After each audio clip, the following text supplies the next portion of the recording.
Anda menyaksikan Nusantara Economic Updates dalam segmen Money Matters.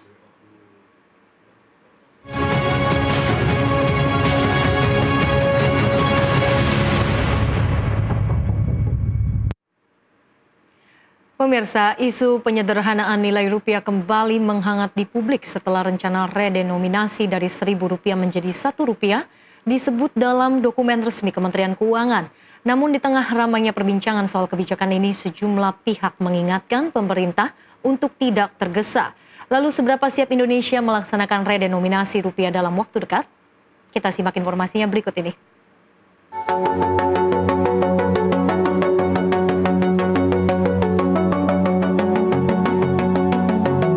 Isu redenominasi rupiah kembali mencuri perhatian publik. Rencana penyederhanaan nilai mata uang dari Rp1.000 menjadi Rp1 ternyata memang telah tercantum dalam dokumen Peraturan Menteri Keuangan Nomor 70 Tahun 2025. Aturan tersebut memuat rencana strategis Kementerian Keuangan tahun 2025 hingga 2029 yang menyinggung rencana penyederhanaan nilai mata uang nasional. Namun, wacana ini langsung menuai berbagai tanggapan. Salah satunya datang dari Ketua Badan Anggaran DPR RI, Said Abdullah, yang mengingatkan pemerintah agar tidak tergesa melaksanakan redenominasi. Menurutnya, pemerintah harus memastikan keseimbangan aspek teknis, ekonomi, dan sosial sebelum melangkah lebih jauh. Redenominasi itu menurut hemat saya memerlukan prasyarat. Yang pertama, pastikan kestabilan pertumbuhan ekonomi kita, aspek sosial, aspek politik. Kemudian secara teknis, apakah pemerintah sudah siap? Kalau semua itu belum, jangan coba-coba dilakukan redenominasi. Karena apa? Jangan dikira bahwa yang seakan-akan redenominasi itu sesuatu yang sekedar menghilangkan 3-0 di belakang, itu tidak akan menimbulkan dampak yang inflatori. Dampak inflatorinya akan luar biasa ketika kemudian dalam aspek teknis pemerintah. Komentar Said Abdullah tersebut muncul di tengah meningkatnya spekulasi publik yang mengira kebijakan ini akan segera dijalankan dalam waktu dekat. Menanggapi hal ini, Menteri Keuangan RI Purbaya Yudisadewa memastikan redenominasi bukanlah kewenangan Kementerian Keuangan. Menurutnya, kebijakan penyederhanaan nilai mata uang sepenuhnya adalah ranah Bank Indonesia sebagai otoritas moneter. Redenom itu kebijakan bank sentral dan dia nanti akan terapkan sesuai dengan kebutuhan pada waktunya, tapi nggak sekarang, nggak tahun depan. Tahun depan? Nggak tahun depan. Saya nggak tahu, itu bukan Menteri Keuangan tapi perusahaan bank sentral. Kan bank sentral udah kasih pernyataan tadi kan. Jadi jangan gue yang digebukin.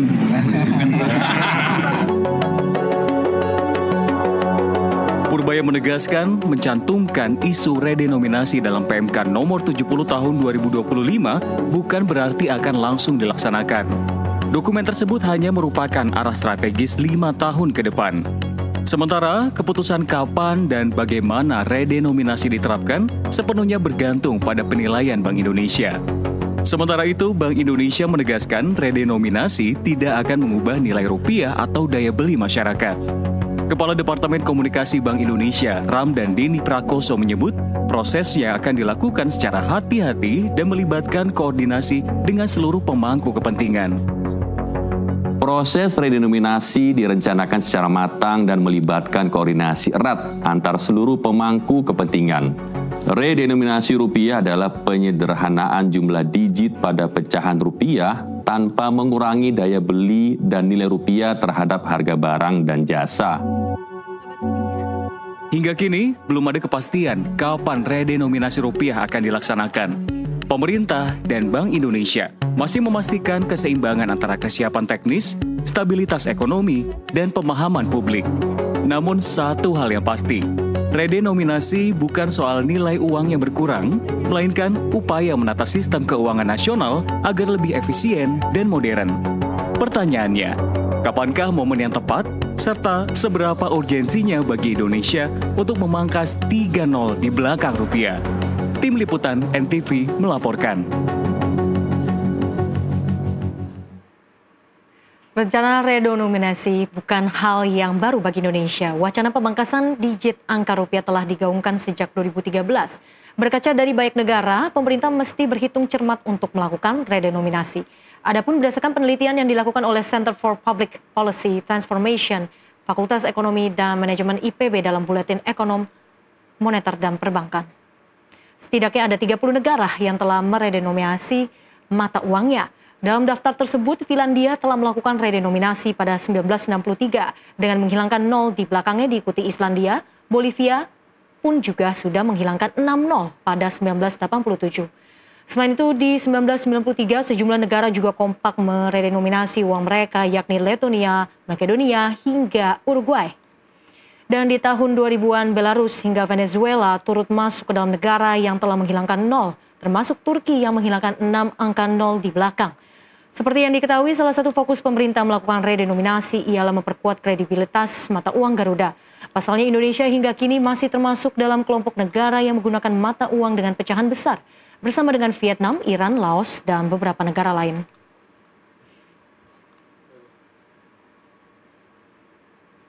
Lantas, apakah urgensi di balik kebijakan ini dan akankah hal tersebut berdampak bagi industri dan daya beli? Langsung saja kita akan membahasnya bersama dengan Tutum Rahanta, Ketua Dewan Penasehat Himpunan Peritel dan Penyewa Pusat Perbelanjaan Indonesia yang telah bergabung bersama kami di studio, dan juga Mirdal Gunarto, Market Economist Maybank Indonesia yang sudah bergabung bersama kami melalui sambungan virtual. Pak Tutum, selamat siang. Selamat siang, Mbak Ellen. Pak Mirdal, selamat siang. Siang, Bu. Baik. Siang, Pak Tutum. Baik, Siang, selamat Pak siang. Mirdal. Terima kasih sudah bergabung bersama kami di Nusantara Economic Updates pada siang ini. Mungkin saya akan ke Pak Mirdal dulu. Pak Mirdal, wacana redenominasi sudah lama terdengar, tapi tahun ini kembali mencuat. Apa sebetulnya urgensi pemerintah? Ya, sebenarnya kalau kita lihat dari urgensinya untuk redenominasi ini tentunya diharapkan bisa membuat aktivitas transaksi menjadi lebih efisien. Di sisi yang lain juga ini mengangkat harkat ataupun juga nilai dari rupiah ya di mata transaksi forex internasional, dan tentunya juga ini diharapkan bisa mendorong supaya aktivitas transaksi juga bisa lebih mudah.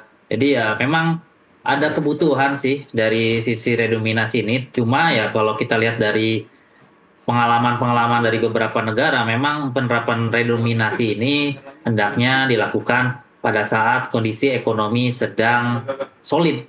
Pada saat kondisi ekonominya tidak solid, ya kita bisa lihat tadi ada beberapa negara yang ternyata harus lebih dari 1 kali untuk menerapkan redenominasi. Itu pun juga tidak langsung membuat mata uangnya langsung terlihat perkasa ya terhadap mata uang asing lainnya, terutama terhadap US dollar. Ya kita bisa lihat tadi negara-negara seperti Venezuela, lalu juga ada juga Zimbabwe, termasuk juga ada Brazil ya, dan juga negara-negara Afrika seperti Uganda. Ini kelihatannya pada saat mereka kondisi ekonomi tidak bagus, mereka memaksakan redenominasi, harapannya supaya nilai mata uang mereka terlihat lebih kuat, tapi kan kenyataannya tidak seperti itu. Jadi balik lagi, kalau fundamentalnya kuat, ya tentunya redenominasi ini kelihatannya akan lebih siap. Ya kalau untuk Indonesia sih sebenarnya, kalau untuk kondisi saat ini, ya tentu kalau terlalu drastis ya kita sih masih belum siap ya, walaupun ya banyak faktor lah, nanti kita akan jelaskan lebih lanjut.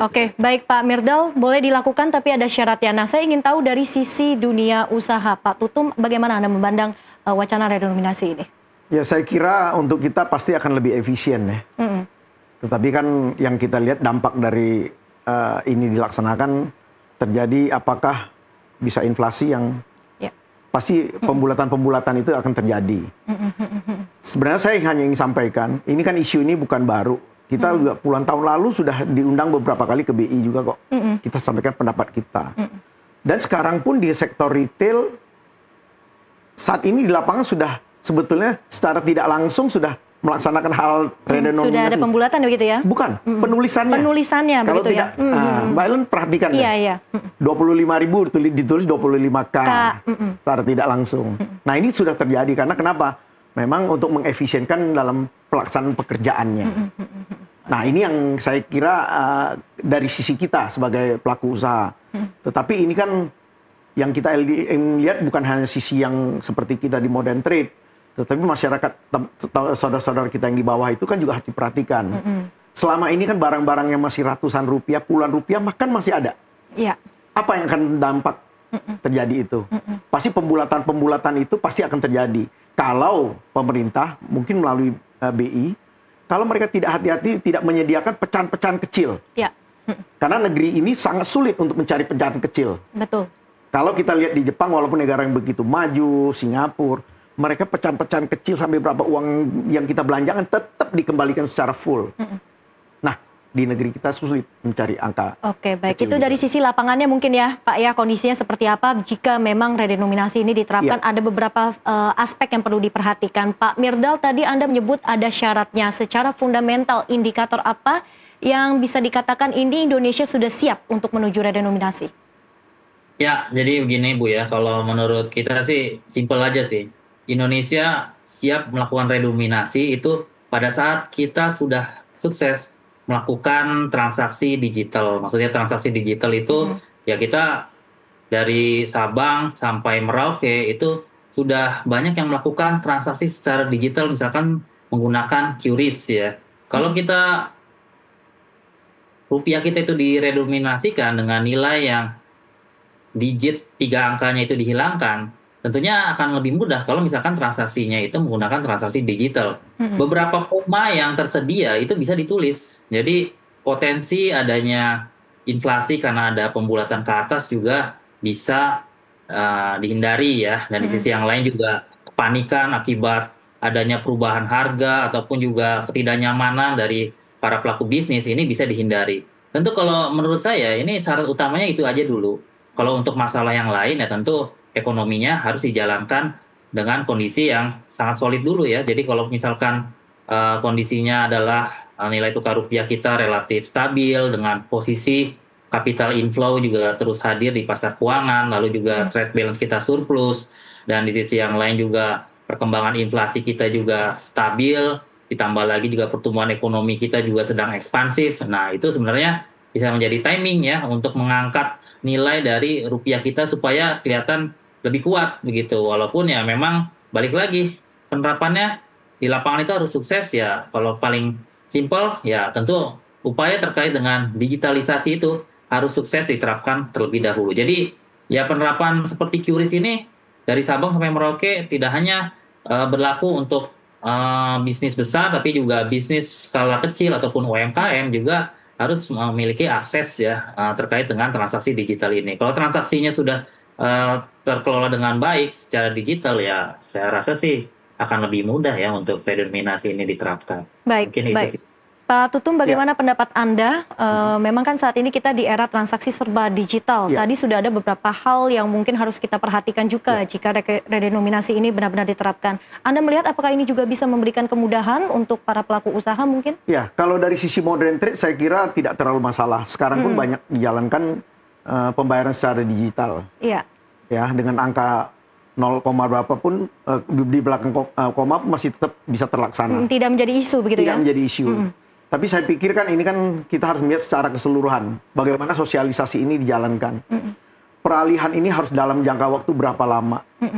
Pencatatan-pencatatan yang lain mungkin bukan hanya di kita. Saya melihat banyak sisi. Bagaimana di pasar modal. Angka yang sekarang tercantum di IHSG apakah langsung kapan serta-merta.